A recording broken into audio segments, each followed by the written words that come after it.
जय श्री राम आदरणीय मित्रों, कैसे हैं आप?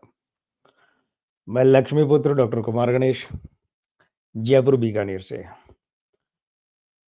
मित्रों, किस्से कुमार से का ये एपिसोड लेकर हाजिर हूँ। और आपको पता ही है कि 2 दिनों से बराबर स्वामी विवेकानंद जी की बात कर रहे हैं, आप और मैं दोनों मिलकर। और आज मैं आपके लिए लेकर आया हूँ फिर स्वामी विवेकानंद जी पर आधारित बात। तो बुला लूँ मैं उसे? बुला लूँ? अरे भाई, किसे? वो किस्से को, जो आज का किस्सा है उसे बुला लेता हूँ। आजा भाई, आजा, आजा, आजा और यहाँ ज़बान पर बैठ जा। बुला लिया है। आ गया, ये ज़बान पर बैठ गया है। जाते वक़्त मैं ये किस्सा आपके हवाले कर जाऊँगा, लेकिन फ़िलहाल ये किस्सा मेरी ज़बान से बाहर आने जा रहा है। लेकिन आज एक ख़ास बात है, और वो ये है कि आज का किस्सा किसी कहानी का रूप लिए हुए नहीं है, बल्कि एक कविता का रूप लिए हुए है। कविता मतलब काव्य रचना। ये कविता मेरी अपनी खुद की है, लिखी है, और ये आज से 30 साल पहले की लिखी है। अब आप समझ सकते हैं कि 30 साल पहले की लिखी है कविता। 9 दिसंबर 9 दिसंबर, क्षमा कीजिएगा, 9 दिसंबर 1994 की लिखी ये कविता है।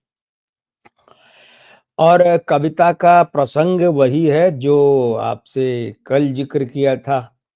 कल के किस्से में बताया था ना कि स्वामी विवेकानंद जब शिकागो धर्म सम्मेलन में, धर्म संसद में, धर्म सभा में बोल रहे थे, तो चित्रकार ने उनका, एक स्केच वाले आर्टिस्ट ने उनका स्केच बनाया था। तो स्वामी जी के गुरुजी परमहंस वहाँ उनके पीछे मुस्कुराते हुए खड़े दिखे थे। बस उसी धर्म संसद से ये शुरू कर रहा हूँ मैं। और लीजिए, शिकागो शहर में हिंद का परचम ऊंचा फहरा गया। शिकागो शहर में हिंद का परचम ऊंचा फहरा गया। दुनिया की आंखों के आगे क्या खूब मंजर छा गया। शिकागो शहर में हिंद का परचम ऊंचा फहरा गया। दुनिया की आंखों के आगे क्या खूब मंजर छा गया। और जिसके पहले ही शब्दों ने लोगों का दिल जीत लिया। याद है ना क्या संबंध था स्वामी विवेकानंद जी का मेरे अमेरिका वासी बहनों और भाइयों, है ना? तो बस इसी संबोधन मात्र से ही हॉल पूरा तालियों से काफी देर तक गड़गड़ा से गूंजता रहा।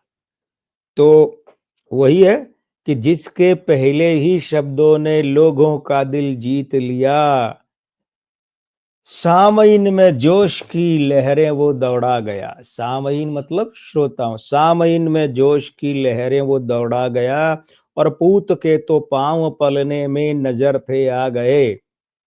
पूत के तो पांव पलने में थे नजर पूत के तो पांव पलने में नजर थे आ गए। और सीने पे वो वक्त के अपनी मुहर लगा गया। सीने पे वो वक्त के अपनी मोहर लगा गया। और दिन था वो 11 सितंबर 1893। कल भी इसका जिक्र आया था।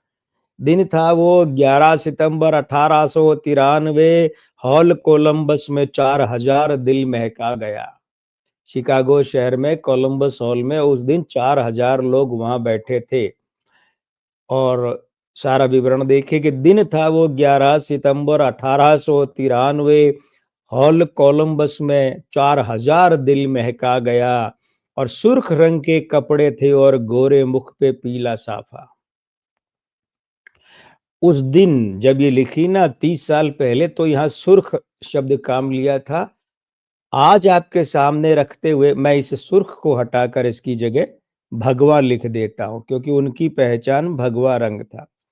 वो कविता का आरंभिक दौर था सीखने का। तो तो भगवा रंग के कपड़े थे और गोरे मुख पे पीला साफा, राजस्थानी साफा था। भगवा रंग के कपड़े थे और गोरे मुख पे पीला साफा, हाँ वो बैरागी सिपाही अपने जलवे दिखा गया। संत सिपाही कहा जाता है स्वामी विवेकानंद जी को, ये भी कहा जाता है। हाँ वो बैरागी सिपाही अपने जलवे दिखा गया। और पास थे बीबी नगर कर बौद्ध पंडित धर्मपाल। और सभा में उनके आसपास कौन बैठे थे ये भी देखिए, पास थे बीबी नगरकर बौद्ध पंडित धर्मपाल, और दुनिया भर के संतों में कैसी जगह वो पा गया। ये मंच पर उनके आसपास बैठे लोगों की बात। उसी वीर बंगाली की यहाँ बातें बता रहा हूं मैं, बंगाल से थे ना। उसी वीर बंगाली की बातें बता रहा हूं मैं, जिसका संबोधन मात्र ही इतिहास नया बना गया। उसी वीर बंगाली की बातें बता रहा हूं मैं, जिसका संबोधन मात्र ही इतिहास नया बना गया। और जिस खुलूसो मोहब्बत से विदेशियों ने उसे सुना, जिस खुलूसो मोहब्बत से विदेशियों ने उसे सुना, लग रहा था जैसे कि जादू वो कोई जगह गया। लग रहा था जैसे कि जादू वो कोई जगह गया। और पहले दिन परिचय ही दिया था बस अपना, पहले दिन परिचय ही दिया था बस अपना। और पांचवें दिन क्यों अलग है धर्म ये बतला गया। पहले दिन बात हुई, विषय का परिचय, शून्य की बात हुई। पांचवें दिन फिर उन्होंने ये बताया कि दुनिया भर के जो धर्म है ये अलग अलग क्यों है। तो पहले दिन तो परिचय ही दिया था उसने बस अपना, और पांचवें दिन क्यों अलग है धर्म ये बतला गया। और उसके बाद 15 सितंबर पांचवा दिन था। 11 सितंबर पहला दिन, 15 सितंबर पांचवा दिन। तो 15 सितंबर पांचवा दिन था जब उसने ये कहा, कुएं का मेंढक तो कुएं में रहा वो कब दरिया गया। मतलब उन्होंने बताया कि भाई जो तुम संप्रदायों की और मजहबों की बात करते हो, तुम कुएं के मेंढक हो, जरा बाहर निकल कर दरिया में उतर कर देखो। 15 सितंबर पांचवा दिन था जब उसने ये कहा, कुएं का मेंढक तो कुएं में रहा वो कब दरिया गया। आई फिर 19वीं तारीख मास सितंबर की। 11 सितंबर, 15 सितंबर, फिर 19 सितंबर को उन्हें अवसर और मिला बोलने के लिए। तो फिर क्या हुआ, आई फिर 19वीं तारीख मास सितंबर की। वेद, हिंदू धर्म, मूर्ति पूजा वो समझा गया। वेद क्या है, हिंदू धर्म क्या है, हम मूर्ति पूजा क्यों करते हैं, ये सारी बातें उन्होंने समझाई। तो आई फिर 19वीं तारीख मास सितंबर की। वेद, हिंदू धर्म, मूर्ति पूजा वो समझा गया। और ब्रह्म को पाना है तो फिर सत्य को खोजो यहाँ, विवेकानंद जी ने कहा वहां मौजूद लोगों से 19 सितंबर को। ब्रह्म को पाना है तो फिर सत्य को खोजो यहाँ, बिना सत्य को खोजे ही कौन ब्रह्म को पा गया। बिना सत्य को खोजे ही कौन ब्रह्म को पा गया। और आदमी अमृत पिया है वो तो मर सकता नहीं। आदमी अमृत पिया है वो तो मर सकता नहीं। आत्मा पहले था एक घर में, वो घर दूजे गया। यहाँ ध्यान रखिएगा, आप में से कुछ एक दिमाग में आ सकता है कि आपने यहाँ आत्मा को पुल्लिंग क्यों लिया, आत्मा तो स्त्रीलिंग है।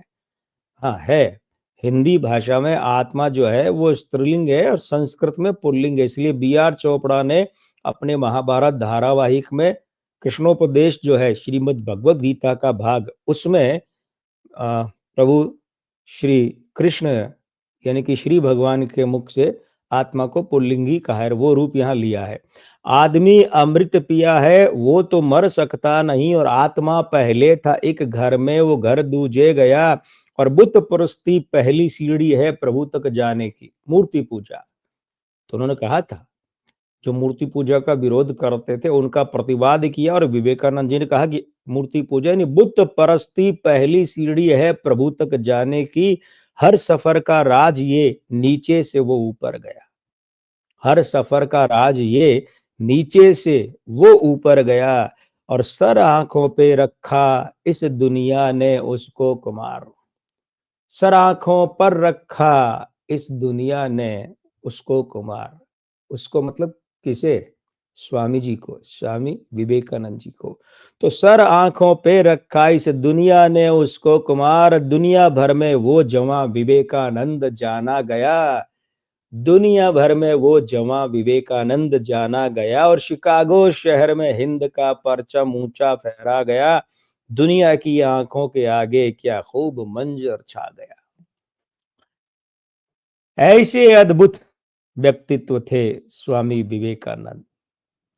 आज राष्ट्रीय युवा दिवस के रूप में उनका जन्मदिन मनाया जाता है, उनकी जयंती मनाई जाती है।